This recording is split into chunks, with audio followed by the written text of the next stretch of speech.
called Banshee.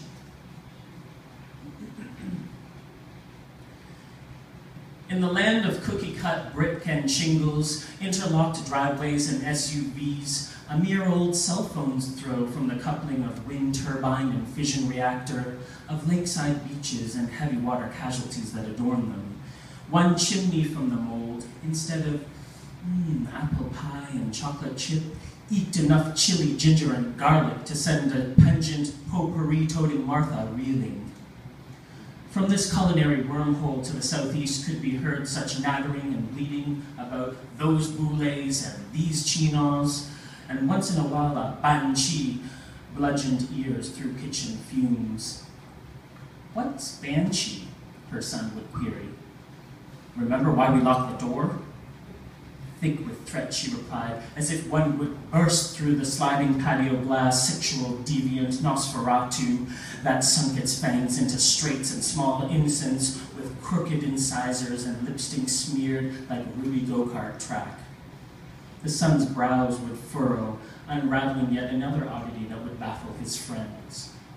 Didn't they know about the carjackings and how dangerous it was to idle at an intersection with unlocked doors, pegs erect, inviting an attack on saucer-eyed, cavern-mouthed passengers?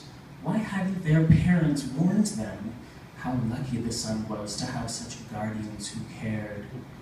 And though the car hadn't left the interlocking of the cul-de-sac, the chomp-chomp of the sentinels plunging down to protect their passengers could not happen soon enough.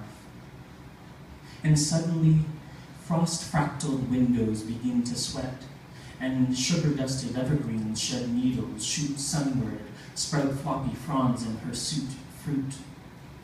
Sun sheds beige wool knit for batik cotton. Sticky drops creep down his spine, mouth pasty and parched as dried tari, lips smacking for some sweet bottled sauce frog.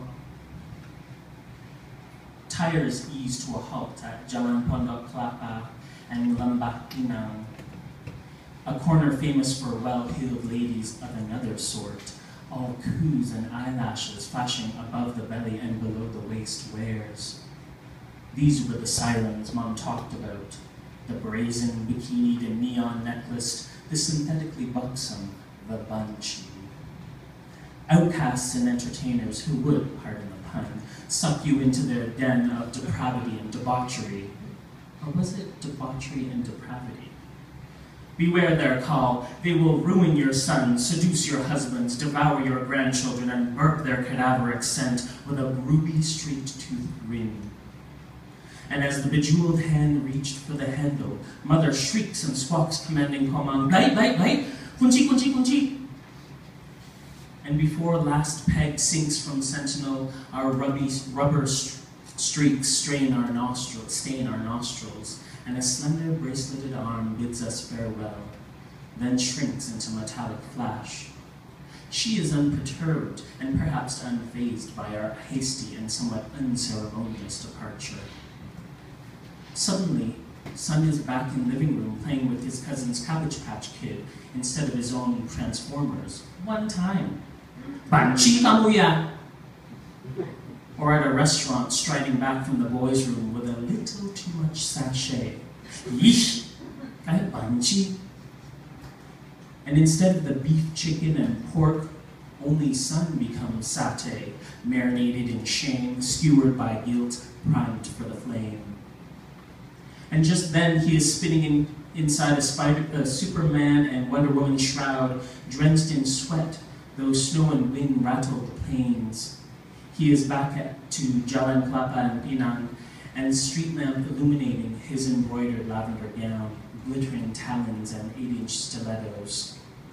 A window approaches, and into it he peers at the familiar saucer eyes and cavern mouth, while a hen in the back seat squawks at the steering wheel and slams a palm on the erect sentinel. Chomp, chomp, chomp, chomp. And before the driver can spray the siren in dirt and gravel, she mouths, "Your mother's right. You are a banshee." To which he shrugs. I know.